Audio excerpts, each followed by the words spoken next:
திரும்பி நில்லுப்பா.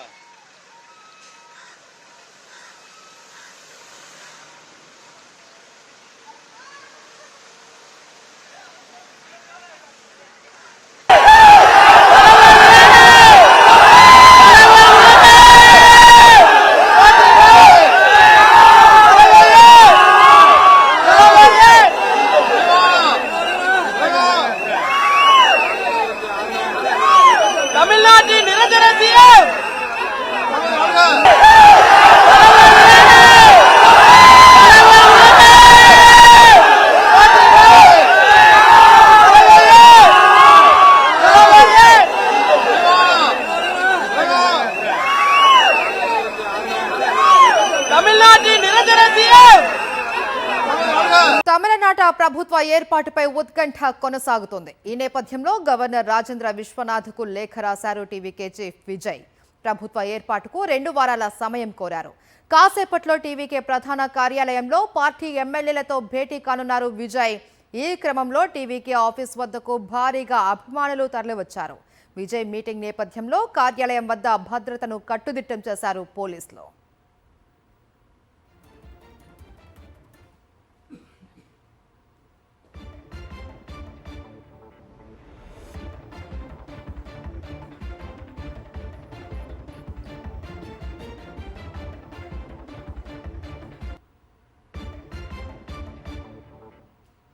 ఇదే అంశానికి సంబంధించి పూర్తి డీటెయిల్స్ చెన్నైలోని విజయ్ నివాసం నుంచి పూర్తి డీటెయిల్స్ మా ప్రతినిధి లోకేష్ అందిస్తారు. ఎస్ లోకేష్, విజయ్ ప్రభుత్వాన్ని ఏర్పాటు చేయడానికి 2 వారాల గడువు కోరినట్లు తెలుస్తుంది. గవర్నర్ని ఏంటి పూర్తి డీటెయిల్స్? యస్మేశ్వరి, తమిళనాట తన ప్రపంచాన్ని చాటినటువంటి టీవీకే అధినేత విజయ్ ప్రభుత్వం ఏర్పాటు దిశగా అడుగులు వేస్తున్నారు. అయితే 108 స్థానాల్లో అత్యధిక స్థానాలు కలిగినటువంటి పార్టీగా నిలిచినటువంటి టీవీకే పార్టీకి ప్రభుత్వ ఏర్పాటుకు మరో 10 స్థానాలు అవసరం ఉంటుంది. ఈ 10 స్థానాలను కూడా ఎవరి దగ్గర నుంచి మద్దతు సేకరించాలి అనేటువంటి అంశాలను నిన్నటి నుంచి కూడా సుదీర్ఘంగా చర్చించుకున్నారు విజయ్. ఆ రకమైనటువంటి ప్లాన్ ఆఫ్ యాక్షన్ను కూడా సిద్ధం చేసుకోవడం జరిగింది. అయితే వాటిని ఏ విధమైనటువంటి పార్టీలతో పొత్తు ఉండబోతుంది అనేటువంటి అంశాన్ని ఇప్పటివరకు కూడా మీడియా ముఖంగా బహిర్గతం చేయనప్పటికీ కూడా తన మనసులో ఒక బలమైనటువంటి ఆలోచన చేసి ఉంచుకున్నారు విజయ్ అనేది మాత్రం తెలుస్తుంది. ఆ దిశగా ఇప్పుడు గెలుపొందినటువంటి తన పార్టీకి సంబంధించినటువంటి అభ్యర్థులతో సమావేశము నిర్వహించడానికి కొద్ది క్షణాల క్రితమే, కేవలము 2 నిమిషాల క్రితమే నివాసం నుండి పార్టీ కార్యాలయానికి విజయ్ బయలుదేరి వెళ్ళడం జరిగింది. అంతకంటే మునిపే కూడా దాదాపు 9 గంటల ప్రాంతంలో కూడా ఇటు విజయ్ నివాసంలో ఉంటూనే కూడా విజయ్ తమిళనాడు గవర్నర్ రాజేంద్రన్కు ఒక ఈమెయిల్ను కూడా పంపడం జరిగింది. ఆ ఈమెయిల్ సారాంశం ఏంటంటే, తమిళనాడు ప్రభుత్వాన్ని ఏర్పాటుకు తమకు అనుమతిని ఇవ్వాలి, ఆహ్వానించాలి. అదేవిధంగా 2 వారాలు గడువిస్తే తమ యొక్క బలాన్ని పరీక్షించుకోవడానికి బాగుంటుంది అని చెప్పి కూడా ఆ లేఖ సారాంశంగా కూడా చెప్పొచ్చు. అయితే 108 స్థానాలతో మ్యాజిక్ ఫిగర్కి 10 స్థానాలు తక్కువగా ఉన్నటువంటి టీవీకే పార్టీ అధినేత విజయ్ ఇప్పుడు ఏ పార్టీల మద్దతు కూడగట్టుకొని గవర్నర్తో ఇటు తన బలాన్ని నిరూపించుకోవడానికి ప్రభుత్వ ఏర్పాటుకు సంసిద్ధమవుతున్నారు అనేది మాత్రం ఇంతవరకు బయటకు చెప్పకపోవడంతో అది కాస్త కొద్దిగా బ్రేకింగ్ న్యూస్గానే ఉందని కూడా చెప్పాలి మహేశ్వరి. లోకేష్, అయితే ఇంకా 10 మంది సపోర్ట్ కావాలి. మరి విజయ్తో కలిసి రావడానికి ఎవరైనా సుముఖంగా ఉన్నారా?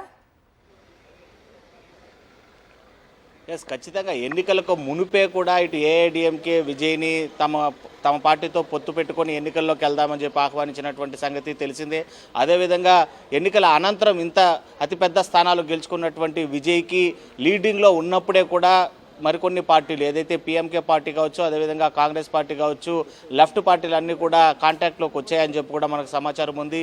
ఇటు పిఎంకే పార్టీకి 5 స్థానాల్లో ఉంది, అదేవిధంగా కాంగ్రెస్ కూడా 4 స్థానాలు గెలుపొందినటువంటి పరిస్థితి, 5 స్థానాలు గెలుపొందినటువంటి పరిస్థితి. మరోవైపు సిపిఐ సిపిఎం కూడా చెరో 2 స్థానాలు కలిగినటువంటి పరిస్థితి. అంటే కేవలం సిపిఐ సిపిఎం కాంగ్రెస్ పిఎంకే జత కడితే కూడా దాదాపు 14 స్థానాలు ఉండేటువంటి పరిస్థితి ఉంటుంది. లేదా కేవలం కాంగ్రెస్ పిఎంకే మద్దతు తీసుకున్నా కూడా 10 స్థానాలు ఉంటుంది. క్లీన్గా విజయ్కి కావాల్సినటువంటి సంఖ్యాబలం వచ్చేస్తుంది. సో పిఎంకే కాంగ్రెస్తో జత కడతారా, లేదా సిపిఎం వామపక్షాల సపోర్ట్ కూడా తీసుకుంటారా, లేక ఏఐడిఎంకే మొదట్లోనే తమకు ఆఫర్ ఇచ్చినటువంటి నేపథ్యంలోనే బీజేపీతో కనుక పొత్తు లేకుండా మీరు సపరేట్గా కనుక మాతో కలిస్తే మేము ముందుకు వెళ్తామని చెప్పి కూడా ఏఐడిఎంకే యొక్క ఇచ్చినటువంటి హామీతో ముందుకెళ్తారా, ఏ రకమైనటువంటి ఆలోచన విజయ్ చేసి ఉంచుకున్నారు అనేది మాత్రం ఇప్పుడు సందిగ్ధంలో ఉండేటువంటి పరిస్థితి. Right, thank you Lokesh.